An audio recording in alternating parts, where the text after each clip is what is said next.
good sci-fi always draws compelling parallels with what's going on in the real world. So at the start of the film, we're presented with a world where AI and tradition are at odds, and we're dealing with colonialism and stuff like that. So when you were presented with the screenplay, was that something that appealed to you? Well, I think depending on what resonates with you, I think there's something for everybody in this film. Be it AI, be it, there's a sequence on Daggis where we talk about industrialization is talked about, right? Mm-hmm. Pollution on that particular planet. So Zach is really good, I think, at creating a very human experience, a well-rounded human experience in most of his work. If folks are willing to, sit down and put the critical thinking hat on and let the work take over. I mean, that's what great sci-fi does, right? Yeah, exactly. It's entertainment, but there's also something, to read in all that. So yeah, I guess with the AI and tradition being at odds, that's something that obviously we've been talking about a lot in the industry with all the strikes and everything. So was that something that you have been thinking about in your careers? Are you worried about it? Are you excited for it? Well, I mean, I'm not exactly sure what the full scope and scale of the full potential for AI is. I think there will always be a place for human beings to be at the forefront of this business, but I think it's like anything else. The technology is only as good or as quote unquote bad as the person using or the person using it. So hopefully, as these things continue to evolve, we'll see audiences that are like, hey, look, no, we like real people. We want to continue to see real people do real things. Yeah. Okay, so then to each of you, when you were presented with your characters, what was it that you found compelling about their backstories and their character arcs? So to each of you. Yeah, I would say with Melius, when I first got the sides, I only had about like a monologue of information about this character, but I got a sense that they had such a strong faith and something that they really were fighting for and defending. And I loved that. I think that's really was what I wanted to sink my teeth into, and I think it's a big theme in all of Rebel Moon, really. Mm-hmm.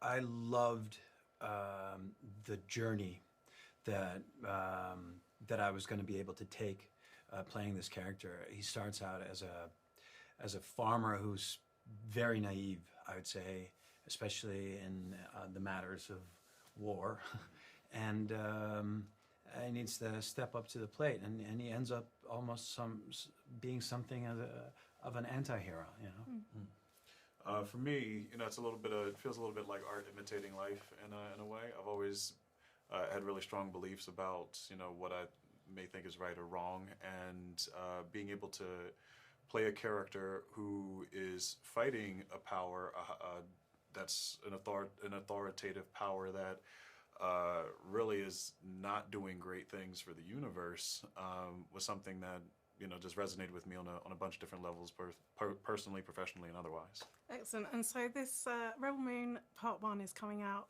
towards, just to lighten the mood, is coming out towards like festive times. Yes. So is there an alternative film that you tend to watch during the festive period that isn't maybe Christmas related? That's not Christmas related. Or you can tell me your favorite. Well, what's weird, Batman Returns is the one I watch every holiday season, even though they reference Christmas Yeah, they do. at the end. I think the last word in it is Merry Christmas, Alfred. Right? Amazing. Yeah. Oh my God. I guess maybe I can watch Home Alone one more time with my kid. Great movie. Yeah, definitely Christmas related, but Elf just always hits the spot for I've me. never seen Elf. What? Oh my God, this is going to be Right. amazing. What are you doing tonight? You Uh, want watch to Elf. I got the scoop. So yeah, and finally, what was it that you really loved working? Why do you love working with Zack Snyder on this film? Because he really loves this stuff, and that's infectious. Yeah. No, same. I think he's one of the only people that you don't mind getting up at 3 a.m. for to go spend 12 hours hanging out and doing this kind of work with. It's fun when we do it, but the work is not easy.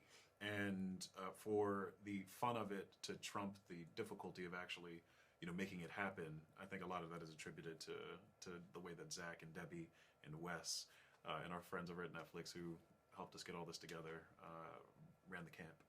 Excellent. Yeah, his passion and his tenacity are just so inspiring.